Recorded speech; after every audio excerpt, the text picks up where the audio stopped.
The first thing Arun noticed every morning wasn't the sunrise, it was the sound. A station has its own heartbeat, metal wheels screeching, vendors shouting, announcements crackling through tired speakers. But under all of it lived a quieter sound Arun knew better than his own name. Coins. Coins dropping, coins clinking, coins rolling away from his palm when someone tossed them like scraps for a stray dog. He had sat at platform 4 for so long that people stopped seeing him. They saw the same things they always saw, the lines of the tracks, the schedule board, the exits. Aaron was just part of the background, a thin man with dust on his shirt, a plastic cup by his knee, and eyes that tried not to hope too hard. Hope was expensive. If you carried it too openly, life would steal it from you. So Aaron begged the way he'd learned to survive, quietly, apologetically, with his shoulders curved inward like he was trying to make himself smaller. He would stretch out his hand, say nothing, and wait for pity to do its work. Some days it did, most days it didn't. And when the cup was empty, the emptiness felt personal, like the world was proving something about him. That he wasn't worth much. That he never had been, that he never would be. On that particular Tuesday, a train arrived late, releasing a crowd that spilled across the platform like water. Aaron lifted his cup and looked for the kind of face that usually gave. Not kind exactly. Busy. People with busy lives sometimes threw money just to move on faster. Then he saw him. A man in a clean charcoal suit, a watch that caught the light, a calm stride that didn't fight the crowd.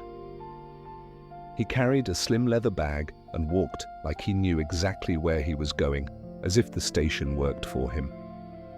Aaron's chest tightened. This one will give, he thought, at least a big note. Maybe even 2. The man slowed near Arun, not because he noticed the cup, but because he noticed Arun. He actually looked at him, eyes steady, expression neutral, not disgusted, not sympathetic, just present. Arun quickly lowered his gaze, embarrassed by being seen. He pushed the cup forward anyway, the motion practiced. For a moment the man said nothing. Then he asked, "What's your name?" Arun blinked. People didn't ask that. "Arun," he answered, voice thin. The man nodded, as if filing it away. "How much do you make in a day?" Arun hesitated. "Some days a little, some days nothing." The man crouched down, not in a dramatic way, not to perform kindness. He crouched as if he was tying his shoe. Then he asked something that made Arun's throat tighten. "Arun, do you always take?" Arun stared. "Sir?" The man pointed lightly toward the cup. "Do you always ask? Always receive? Have you given anything to anyone this week?" Arun's face grew hot. He could feel people passing behind them. He wanted the ground to swallow him. I don't have anything to give," Arun muttered. "That's why I'm here." The man's voice stayed calm. "That's what you believe." Arun didn't know what to say. The man stood, dusted off his palm, and looked down at him. "Let me tell you the truth without insulting you." Arun braced himself. "If you believe you have nothing to offer," the man said, "then you'll keep living like someone who deserves nothing. Not because the world is cruel, though it can be, but because your mind will never look for value in your own hands." Arun's stomach twisted. He wanted to argue. He wanted to say, "You don't know me. You don't know what I've lost." But the man's tone didn't leave room for self-pity. He continued, "Life is built on exchange, not just money, everything. Respect for respect, help for help, time for time. Even love is exchange."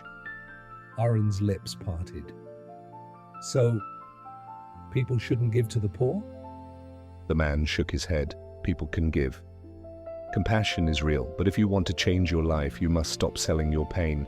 You must offer something, even if it's small." Aaron glanced at his own hands, dirty, shaking slightly. Offer what? The man reached into his pocket and pulled out a folded bill. He held it between two fingers. Then he said, softly but firmly, "I'll give you this, but only if you give me something first." Aaron stared at the bill like it was a magic trick. I don't have... "Look around," the man said. Aaron's eyes scanned the platform. Concrete, steel, people, trash, a bent plastic bottle, a torn newspaper. Nothing worth anything. The man waited. Aaron's gaze drifted beyond the platform edge, where the wind had pushed small weeds up through cracks near the tracks. Some had tiny white flowers, stubborn against the grime. Aaron swallowed. He stood slowly, walked to the edge as the crowd moved around him, and plucked one small wildflower. It wasn't pretty like the bouquets sold at weddings. It was just alive. He returned and held it out, feeling ridiculous. The businessman's eyes softened, not with pity, but with approval. He accepted the flower like it mattered. Then he placed the bill in Arun's hand.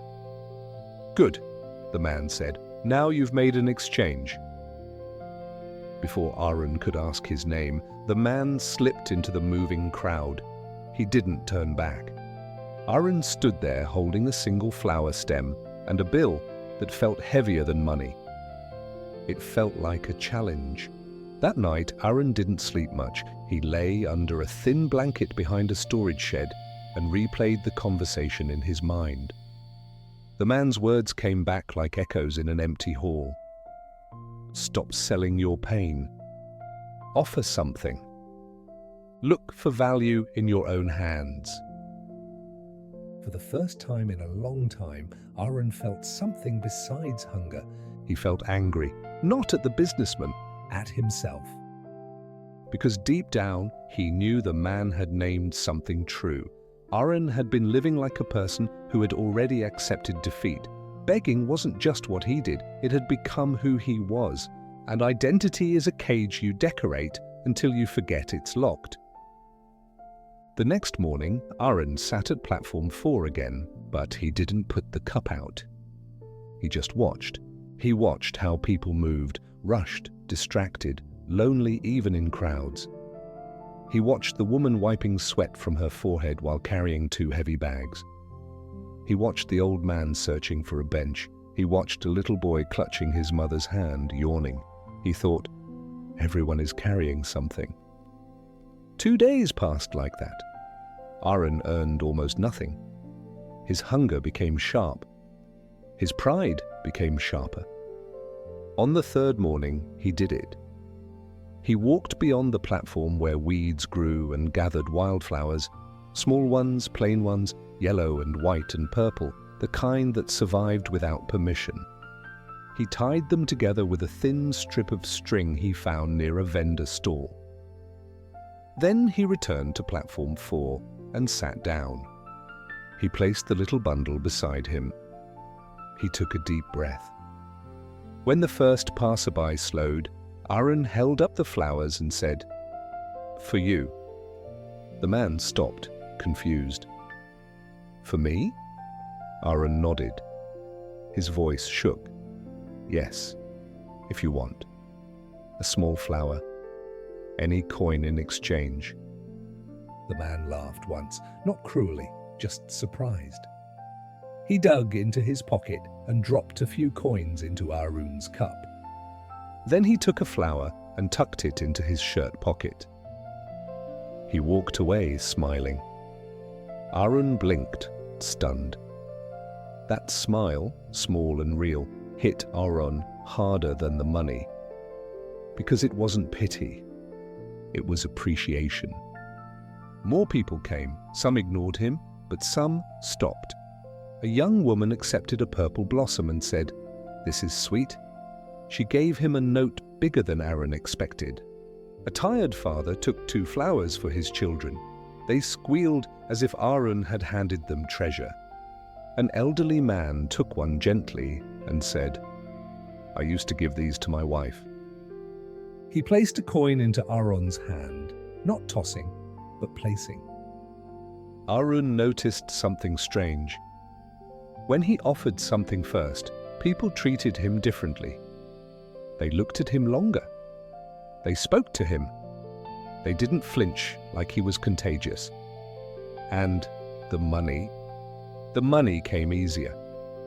Not because he looked more pitiful, but because he looked more human. By midday, Arun's cup was heavier than it had been in weeks. But the bigger change wasn't in his cup. It was in his spine. He sat a little straighter. He started making the flowers neater. He cleaned his hands in the station bathroom. He practiced speaking clearly. He began to anticipate what people liked: small bundles, brighter colors, a simple tie. He became a person who contributed, even in a tiny way. And contribution changes the way you see yourself. A week later, Arun did something he never would have done before. He walked to a vendor who sold tea and asked, "How much for a handful of string?" The vendor squinted at him. Why? Arun lifted his flowers. To tie them better? The vendor paused, then handed him some string. "Take it," he said gruffly. "Don't waste it." Arun nodded. "I won't." That night, Arun ate warm rice for the first time in months. Warm food is not just food, it's proof. Proof that you can change your day. 2 months later, Arun wasn't gathering flowers from weeds anymore. He had built a routine. He woke early, walked to the wholesale market, and carried small bundles of real flowers back in a sack. He learned which stalls threw away bruised blooms and which shop owners would sell him leftovers cheap. He discovered something almost funny. Once you stop begging, people start helping. Not out of pity, out of respect for effort. One morning, the businessman returned. Arun recognized him instantly. Same charcoal suit, same calm stride. But this time, Arun didn't shrink. He stood. He walked toward the man holding a neat bunch of flowers tied with clean string. His hands were steadier now. He smiled. "Sir," Arun said, "would you like a flower today?" The businessman stopped. His eyes moved over Arun. Cleaner face, brighter posture, calm confidence. Then he smiled back. "So you found something to give?" Arun held out the flowers. Yes. The man handed him money. But Arun didn't look at the money first. He looked at the man and said, "You told me the truth, that I was selling my pain, that I had to offer something." The businessman nodded. "And?" Arun's throat tightened with emotion he didn't expect, and I realized my mind was poorer than my pocket. The businessman chuckled quietly. "That's a rare sentence." Arun continued, "Now when people give, I don't feel ashamed, because I'm not taking. I'm trading. I'm participating." The businessman took the flowers carefully. "Arun," he said, "today you're not a beggar at all." He tapped Arun's chest lightly with 2 fingers, respectful. "You're a businessman, just early in the journey." Arun swallowed hard. "What's your name, sir?" The man hesitated, then answered, "Vikram." Arun nodded, as if receiving a sacred word. "Thank you, Vikram." Vikram's eyes were warm now. "Don't thank me. Thank the part of you that refused to stay small." And then he left again, slipping into the crowd. But this time, Arun didn't feel like he was being abandoned. He felt like he was being released. 6 months after that first conversation, a man in a plain but clean shirt stood at platform 4, not sitting on the ground, but beside a small wooden stand. The stand had flowers arranged by color, tied neatly, priced fairly. Aaron greeted customers with a gentle smile. He was still in the same station, but he was living in a different world. One afternoon, Vikram walked by again and saw the stand. He stopped, impressed. Aaron stepped forward with confidence. Sir Vikram. Vikram smiled. "Look at you." Aaron handed him a bouquet. "No charge." Vikram raised an eyebrow. "No exchange?" Aaron shook his head. "This is not payment. This is gratitude." Vikram accepted it. "Tell me, Aaron, what changed your life?" Aaron looked around the station. The noise, the rush, the announcements. The same chaos as always. But inside him, there was quiet. He answered simply. "I stopped asking, why won't life give me more?" He met Vikram's eyes. "And I started asking, what can I give today, even if it's small?" Vikram nodded slowly. "That question can make a poor man rich, even before money arrives." Aaron smiled. "Yes, because the first wealth is self-respect." Vikram started to leave, then turned back. "One more thing." "Yes?" Vikram said. "Promise you'll remember this when you grow bigger." Aaron didn't hesitate. "I promise." Vikram nodded once, satisfied, and disappeared into the crowd. Aaron returned to his stand and continued arranging flowers. But in his heart, he was arranging something else, his identity. Not as a person who needed saving, but as a person who had value. Because the world rarely rewards desperation, it rewards contribution. And the moment you believe you have something to give, even a single wildflower, your life begins to change. Moral: you don't rise by demanding more from life. You rise by offering more of yourself, value for value, step by step. If you enjoyed this story, please like and subscribe to the Monk Wisdom Tales channel.